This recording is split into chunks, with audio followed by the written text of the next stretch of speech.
નમસ્કાર દોસ્તો, સુપરફાસ્ટ તાજા સમાચારમાં તમારું સ્વાગત છે। દેશ, દુનિયા અને ગુજરાતના તાજા, મોટા અને સૌથી મહત્વપૂર્ણ સમાચાર જાણીએ તે પહેલાં તમે ચેનલમાં નવા હોય તો ચેનલને જરૂરથી સબસ્ક્રાઇબ કરીને વિડીયોને લાઇક કરી દેજો। સૌથી પહેલા દોસ્તો આપણે વાત કરીએ તો સરકારે ગઈકાલથી ટેકાના ભાવે ચણા તેમજ રાયડાની ખરીદી શરૂ કરી છે। તો ગુજરાતમાં ચણા અને રાયડાના પાકને ટેકાના ભાવે ખરીદી શરૂ થઈ છે। તો ખેડૂતોને તેમના પાકનો પોષણક્ષમ ભાવ મળી રહે તે નિર્ધાર સાથે દર વર્ષે ભારત સરકાર પીએમ આશા યોજના હેઠળ રાજ્ય સરકાર દ્વારા ખેડૂતો પાસેથી વિવિધ પાકોની ટેકાના ભાવે ખરીદી કરવામાં આવે છે। તો ખેડૂતો નિશ્ચિત થઈને વિવિધ પાકોનું વાવેતર કરી શકે તે માટે ભારત સરકાર દ્વારા વાવેતર પહેલા જ ટેકાના ભાવ જાહેર કરી દીધા હોય છે। ત્યારે વિગતવાર વાત કરવામાં તો ખેડૂતો પાસેથી રાજ્ય સરકાર દ્વારા ચણા માટે નક્કી કરાયેલા 179 જેટલા ખરીદ કેન્દ્રો અને રાયડા માટે નક્કી કરાયેલા 87 ખરીદ કેન્દ્રો ખાતેથી ટેકાના ભાવે ખરીદી કરવામાં આવશે। તો પ્રાઇસ સપોર્ટ સ્કીમ એટલે કે PSS હેઠળ ભારત સરકારની મંજૂરી અનુસાર ₹1903 કરોડના મૂલ્યનો કુલ 3.36 લાખ મેટ્રિક ટન ચણાનો જથ્થો તેમજ ₹787 કરોડના મૂલ્યનો કુલ 1.29 લાખ મેટ્રિક ટન રાયડાનો જથ્થો ખેડૂતો પાસેથી ખરીદવામાં આવશે। તો દોસ્તો બીજા સૌથી મોટા સમાચાર સામે આવ્યા છે। ગરમીને લઈને હવામાન વિભાગની મોટી આગાહી છે। તો આગામી સમયમાં ફરી એકવાર ગરમીનો પારો વધવાની હવામાન વિભાગ દ્વારા આગાહી વ્યક્ત કરવામાં આવી છે। તેમજ આગામી દિવસોમાં 2 થી 3 ડિગ્રી સુધી તાપમાનમાં પણ વધારો થશે તેમજ દરિયાઈ વિસ્તારમાં ગરમ અને ભેજવાળું વાતાવરણ પણ જોવા મળશે। તો તારીખ 22 થી એટલે કે આજથી 24 એપ્રિલ સુધી ગરમ હવામાન રહેવાની આગાહી હવામાન વિભાગના ડાયરેક્ટર SK દાસે કરી છે। તો દોસ્તો ત્યાર પછી આગળ વધુ એક સૌથી મોટા સમાચાર મુખ્યમંત્રી ભૂપેન્દ્ર પટેલ પીએમ મોદીને મળ્યા। જ્યાં દોસ્તો રાજ્યમાં ફરી એકવાર રાજકારણ ગરમાયું હતું। તો સીએમ ભૂપેન્દ્ર પટેલે ગઈકાલે દિલ્હીમાં પીએમ મોદી સાથે મુલાકાત કરી હતી। તો એક તરફ ગુજરાતના પ્રદેશ ભાજપ પ્રમુખની વરણી તેમજ મંત્રીમંડળના વિસ્તરણને લઈને સમાચાર પણ ચાલી રહ્યા છે। તો તેવામાં વડાપ્રધાનની આ મુલાકાત સૂચક માનવામાં આવી રહ્યું છે। તો પીએમ મોદી તેમજ સીએમ ભૂપેન્દ્ર પટેલની આ મુલાકાત દરમિયાન રાજ્યના વિવિધ વિકાસના કામો ઉપરાંત પ્રદેશ પ્રમુખ વરણી મુદ્દે પણ ચર્ચાઓ થઈ હોવાની શક્યતા છે।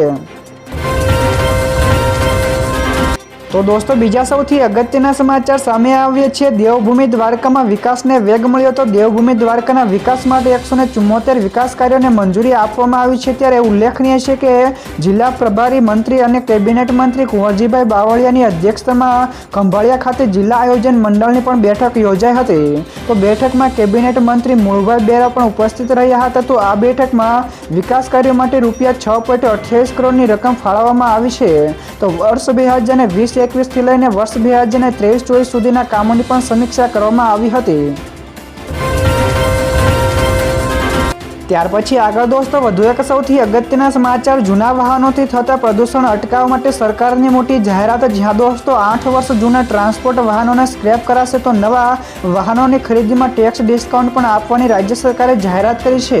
તો રાજ્યમાં વધતા પ્રદૂષણને અટકાવવા રાજ્ય સરકારે આ જાહેરાત કરી છે। તો બસ, ટ્રક તેમજ કન્સ્ટ્રક્શન કેટેગરીના જૂના વાહનોની સંખ્યા ઘટાડીને પ્રદૂષણ ઉપર નિયંત્રણ મેળવવાના હેતુથી આ નિર્ણય લેવાયો છે। તો સરકારના આ નોટિફિકેશન 1 મે 2025 થી 30 એપ્રિલ 2026 સુધી અમલમાં રહેશે। ત્યારબાદ દોસ્તો ફટાફટ આગળના બીજા સમાચારની વાત કરવામાં તો જમ્મુ અને કાશ્મીર સહિત 23 જેટલા રાજ્યોમાં વરસાદ અને વાવાઝોડાની આગાહી છે। જ્યાં દોસ્તો દેશના 23 રાજ્યોમાં વરસાદ, તોફાન અને વાવાઝોડાની શક્યતા છે।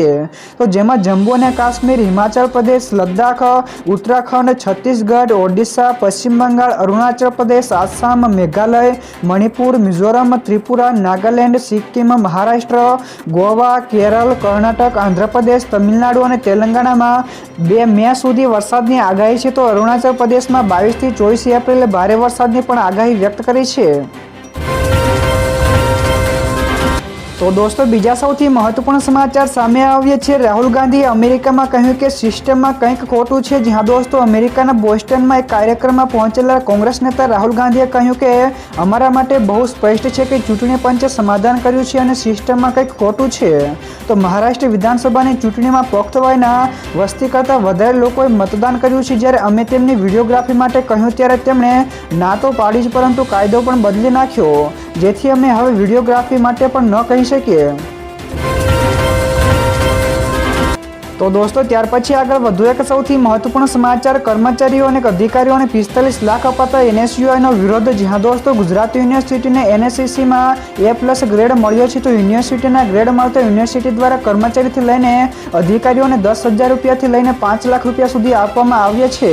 તો યુનિવર્સિટી દ્વારા કુલ 45 લાખ રૂપિયા આપવામાં આવ્યા છે, જેને લઈને NSUI દ્વારા ઉગ્ર વિરોધ પણ કરવામાં આવ્યો હતો.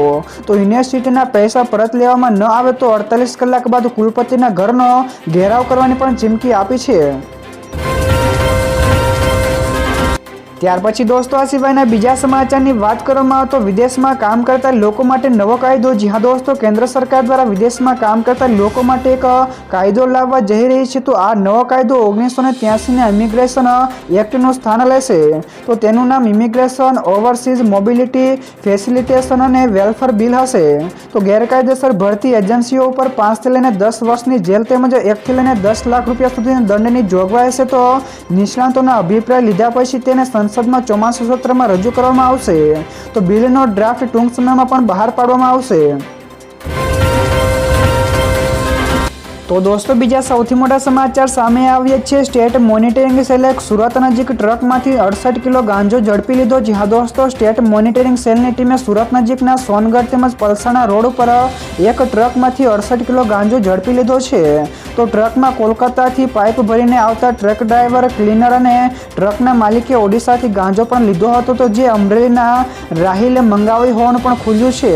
તો પોલીસે ગાંજો મંગાવનારની પણ તપાસ શરૂ કરી છે. તો સ્ટેટ મોનિટરિંગ સેલે પોલીસ મથકમાં આ કેસ નોંધીને તેની તપાસ શરૂ કરવામાં આવી છે.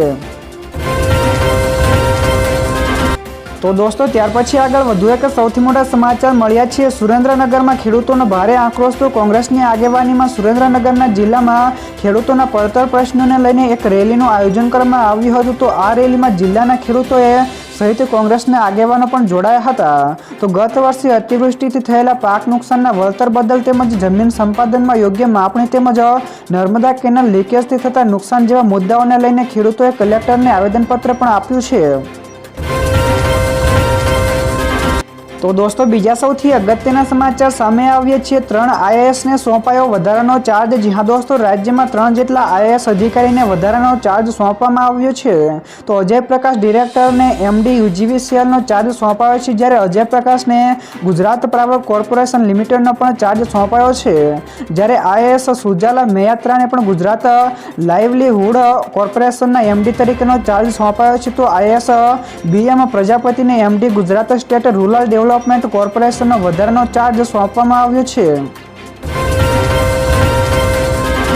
ત્યારબાદ દોસ્તો ફટાફટ આગળના બીજા સમાચારની વાત કરવામાં તો ટોલમાં ઝોલતો 155 કિલોમીટર દૂર પાર્ક કરેલી કારનો ટોલ ટેક્સ કપાયો. જ્યાં દોસ્તો સુરતના એક એપાર્ટમેન્ટમાં પાર્કિંગમાં પાર્ક કરેલી કારનો 155 કિલોમીટર દૂર વડોદરાના ટોલ ટેક્સ ઉપર ફાસ્ટેગથી ₹160 કપાઈ ગયા હતા. તો આ અંગેનો કાર માલિકીના મોબાઈલમાં મેસેજ મળતા તેઓ ચોંકી ઉઠ્યા હતા. તો બાદમાં આ મામલે NHAI અને ફાસ્ટેગ એકાઉન્ટન્ટ સાથે સાઉથ ઇન્ડિયન બેંકોમાં ફરિયાદ પણ નોંધાવી છે.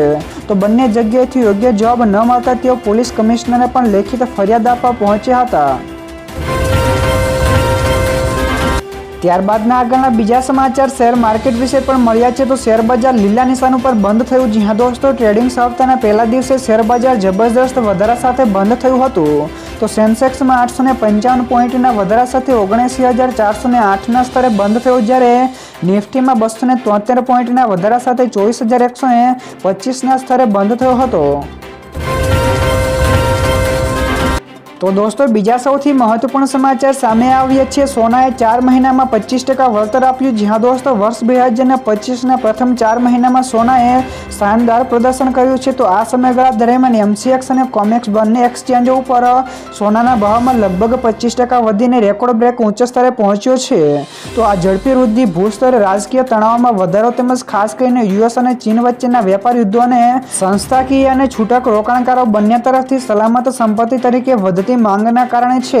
તો નિષ્ણાતોના મતે સોના માટેનો અંદાજ સકારાત્મક છે. તો દોસ્તો ત્યાર પછી આગળ વધુ એક સૌથી મહત્વપૂર્ણ સમાચાર અમેરિકામાં ભારતીય વિદ્યાર્થીઓનો ટ્રમ્પ સરકાર સામે કેસ, જ્યાં દોસ્તો અમેરિકાના રાષ્ટ્રપતિ ડોનાલ્ડ ટ્રમ્પે અન્ય દેશોના હજારો વિદ્યાર્થીઓના F1 વિઝા રદ કર્યા છે. તો આ નિર્ણય બાદ ભારતીય તેમજ ચીની વિદ્યાર્થીઓએ સાથે મળીને ટ્રમ્પ સરકાર સામે કાનૂની કાર્યવાહીનો માર્ગ અપનાવ્યો છે.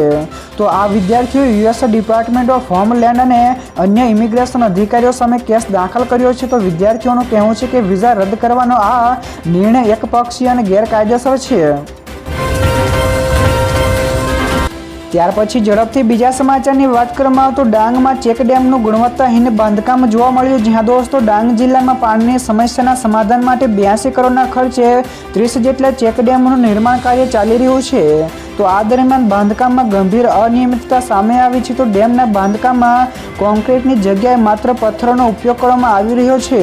જ્યારે ડાંગ જિલ્લા કોંગ્રેસ કાર્યકારી પ્રમુખ સ્નેહભાઈ ઠાકોરે આ મુદ્દો ઉઠાવ્યો છે અને નબળા બાંધકામના કારણે પ્રથમ ચોમાસામાં જ ડેમ ધોવાઈ જવાની આશંકા પણ વ્યક્ત કરવામાં આવી છે.